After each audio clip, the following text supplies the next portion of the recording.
another Mission Shakeup. Happy 2022! Can you believe that it is already 2022?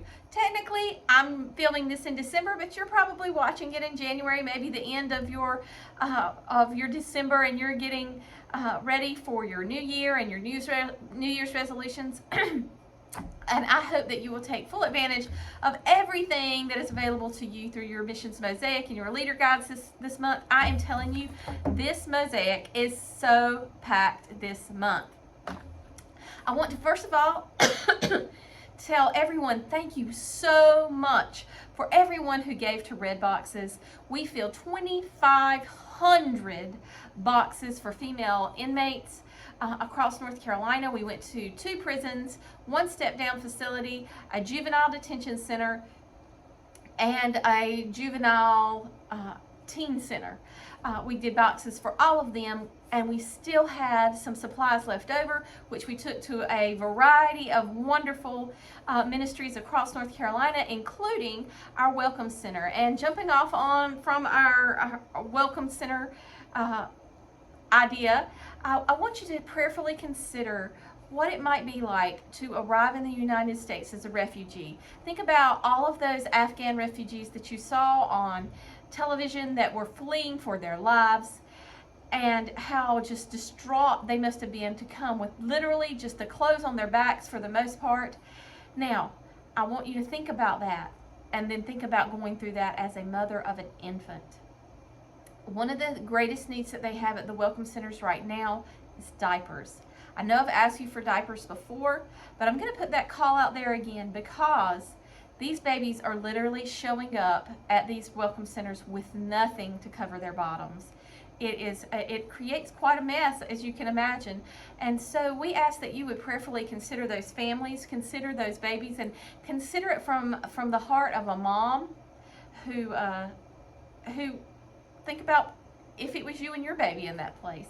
So I would encourage you, you can give diapers to either the Welcome Center in Raleigh. There's a Welcome Center in Fayetteville, and I think several more across the state of North Carolina. You can look that up online to find out where exactly all of them are. But these are people who are truly, just like in Bible times, you're welcoming the stranger, and that is their sole purpose, is to reach out to those who are fleeing. And so we want to do our part as Christians to help them out. So that's an idea for a mission project for January. Now, how many of you have heard 1,000,000 times already, I am so over 2021. I can't wait to be 2022. Or even people say, I wonder if 22 will be more of the same. Probably more of the same. But I have heard more of the same, more darkness and gloom and despair than I care to hear. And so I'm done with it. I'm done with it, and I'm declaring 2022 the year of hope. It is the year of hope. Even my calendar here says hope. And that is what we are going to be focused on. You know, our watch phrase for this year is, and theme for this year is relentless hope. And so we're not going to give up on hope. We're going to be sharing it everywhere we go. And so for your January meeting ahead of time, what I would ask you to consider doing is just buying a small notebook for the ladies in your group. This one I got at Michael's. I think it was $1, maybe $2. I have probably 10 of these stuck around my house, my office. I keep one just to jot down ideas. And I want you to challenge the women in your group to write down 5 things that they are hopeful for this year. And then write down 5 more things that they hope to be helpful with this year. So what are some ways that your group can work together to bring hope to others? So what are you hopeful for in your own life, and how do you hope to bring hope this year in 2022? So I hope that you will, can't stop saying it, think about this as a really real way, tangible way to start off your year. You've got those goals in front of you. The ladies can write down their plans. They can write down their hopes and dreams and how maybe they want to achieve it. Actually, mine is pretty cool. It says big ideas have small beginnings. So maybe a big idea for your group will start with a small beginning in a small notebook. So I want to jump on in to our Missions Mosaic this month. It is so full. Again, as I said, there is everything in this book this month. And, you know, sometimes I'm kind of like, that was good. But some months I'm like, wow, what would you even start with? How would you even, like, decide what you're going to do? So I'm going to give you a few tips on a few things, and then you can decide what you want to do. First thing I want to remind you of on page 5 to 7 in your book is that January is Human Trafficking Month, Human Trafficking Awareness Month. So that has been a special focus for WMU for quite a few years is human trafficking. And this is kind of a reminder. It kind of sums up what it's all about. And then also, Dr. Valerie Carter-Smith from Virginia, who works with women who are who have been human trafficked and or exploited through the sex industry, selling of sex industry, I guess, prostitution, dancing, all kinds of ways like that as well. She has a wonderful ministry out of Virginia, but she especially focuses on human exploitation and the sex trafficking and the commercial sex industry. And one of the things that jumped out at me was this little sidebar of statistics, and it says, as of 2016, the International Labor Organization disclosed that 24.9 million individuals are victims of forced labor of any kind.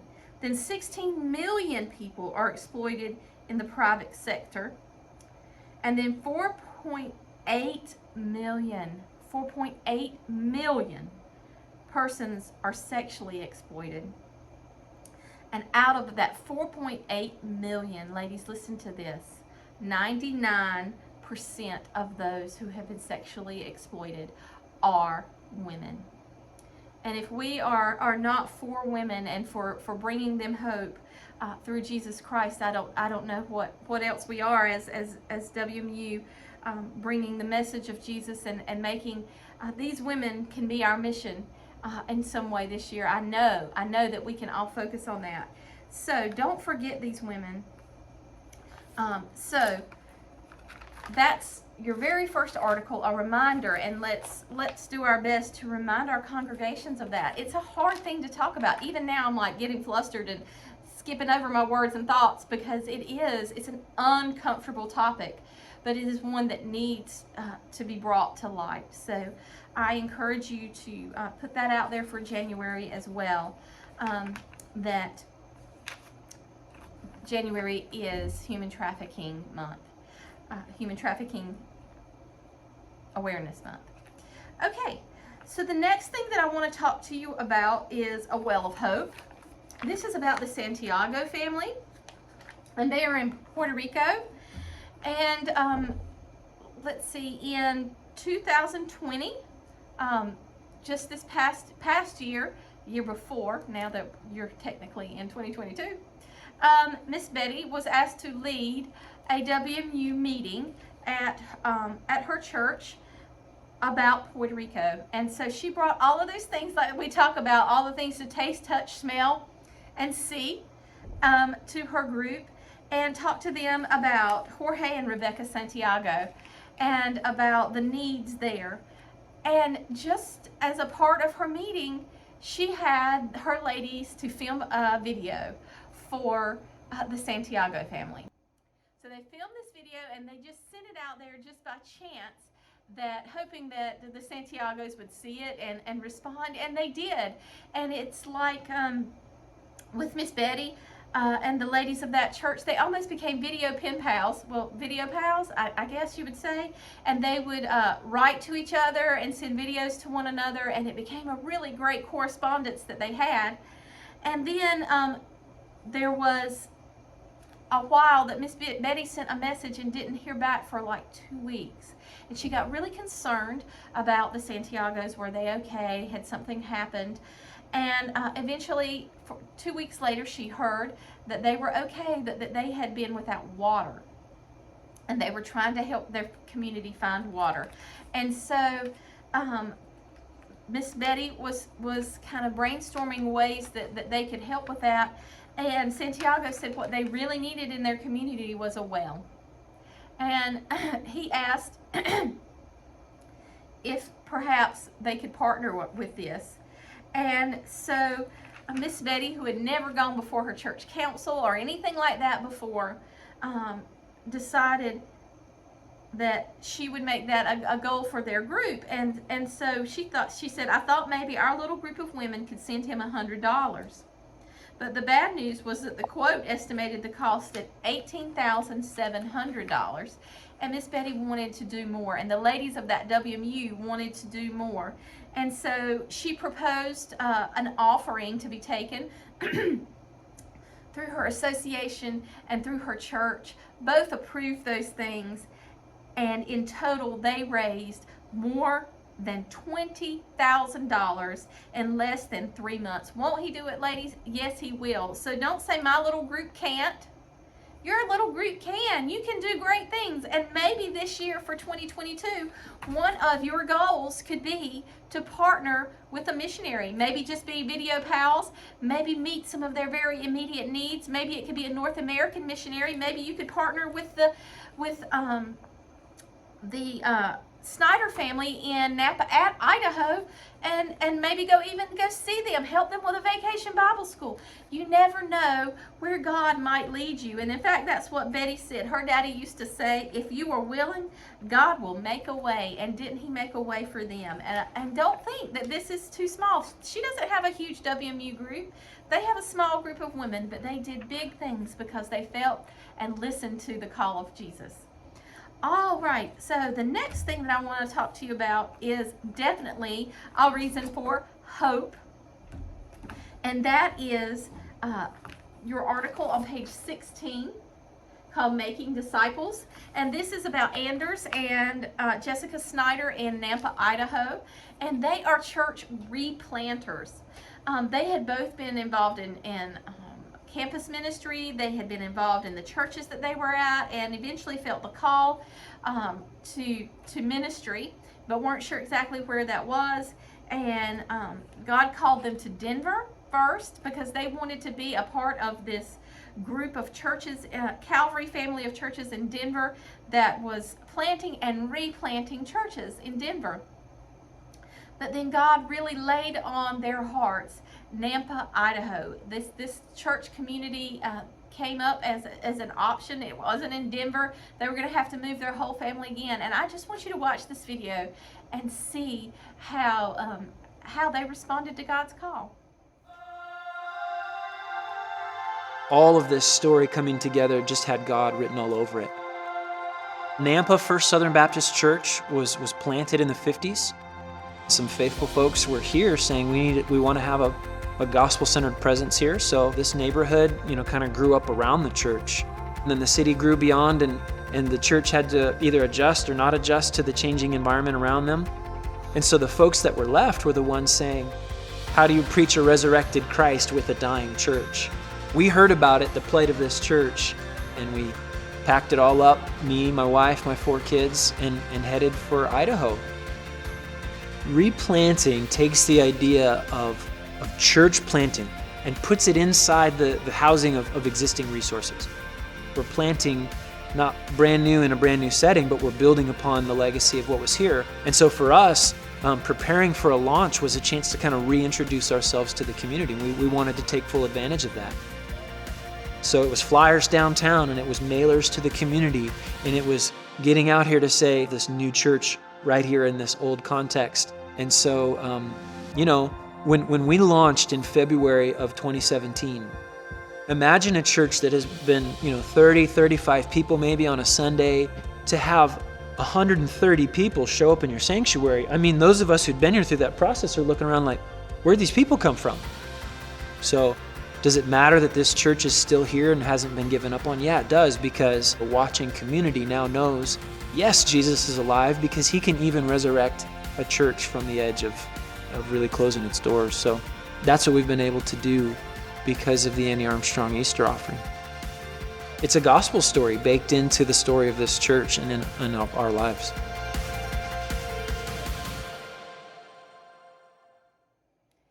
Isn't that neat? It was this idea that God was not giving up on Nampa and all the changes that community had gone through. God wasn't giving up on Nampa, and this church kind of stands as a lighthouse that God hasn't given up on the church, he hasn't given up on the community, and he's not giving up on them.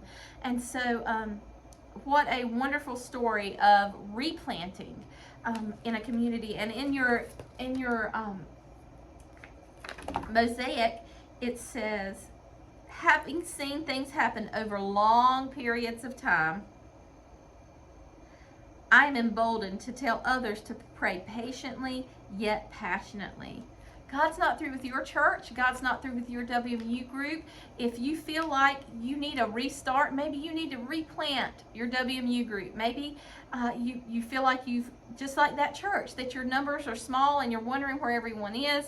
Maybe it's time for a replant. Maybe it's time to do what I've been encouraging it through the Tar Heel Talk and through other videos. Maybe it's time to start a WMU group amongst your younger generations. And how can you do that? Well, one great way to do that is through small mentoring groups. But I know that many of you say, well, how can I start a mentoring group? Well, right here it talks about mentoring starting on page 24.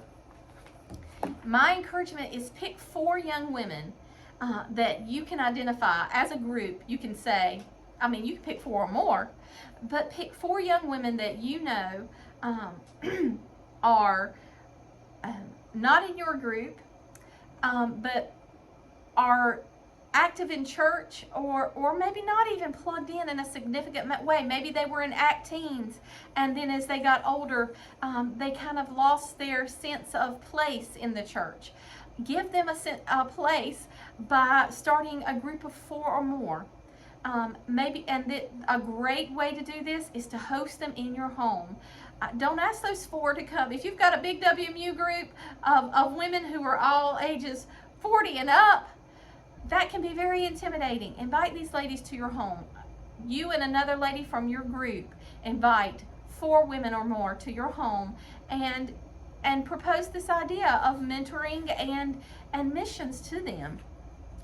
So I think a lot of you say, well, that's a really great idea, but you never get around to it, or you never actually do it, or you come up with a million reasons why it can't work. Well, my suggestion to you is to put these 4 women, write 4 women's name or more in your list, and pray over them for a month. And ask your ladies to pray about who will host these women. Who will be the first? Maybe you even go to a restaurant and host these ladies there. But who will be the host? Maybe somebody would allow them to use your home, and then another lady in your group would lead the meeting. And this meeting wouldn't be sit and receive. It would be using all 5 senses and really engaging them with missions.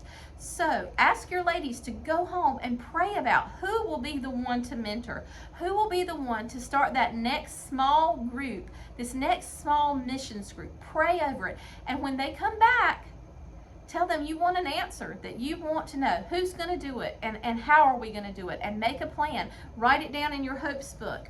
All right. So, also going back to Idaho, some things to taste, touch, and smell. So what have I got in my bag? Well, when you think of Idaho, you probably think of baked potatoes. So, one of the things that I would suggest that you would do, because Women always like to eat. We always like to gather around the table. The table is a perfect place to gather.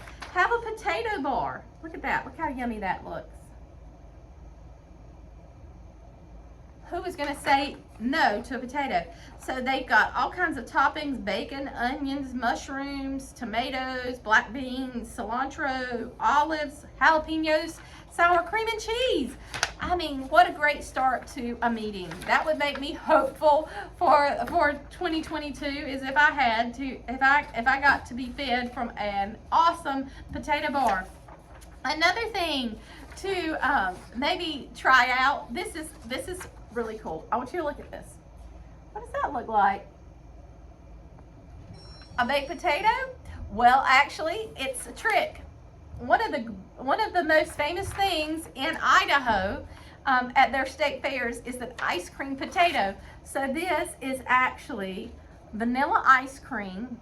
I guess it would have to be really cold frozen.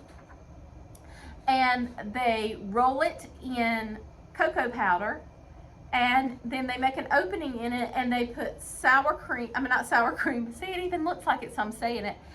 This is whipped cream on top. It is coconut that has been dyed with yellow food coloring, sprinkled for bacon bits, and then the butter pat in the middle, if you can see that, is a yellow starburst. So wouldn't that be like fun and trippy for your WMU group to start off with a baked potato bar and then have a dessert potato or 2 or 3 for the end of your meeting. So this month, what are we going to taste? We're going to taste a potato bar, or we're going to taste an ice cream potato. What are we going to smell? A potato bar. What are we going to touch? We're going to touch our notebooks, and we're going to write our hopes and our dreams and our women that we want to focus on starting our new groups about replanting with. And we're going to write down ideas for 2022 for our WMU group, as far as, do we want to partner with someone like the Snyders and help to be missions help to them throughout the year. So we've got all of those things, and you can see all of these things. You can taste most of these things. You can touch them. But I also want you to remember to be prayerful. 2022 is a great time to refocus through prayer and fasting. And there is also an article in your Missions Mosaic about fasting as a spiritual discipline.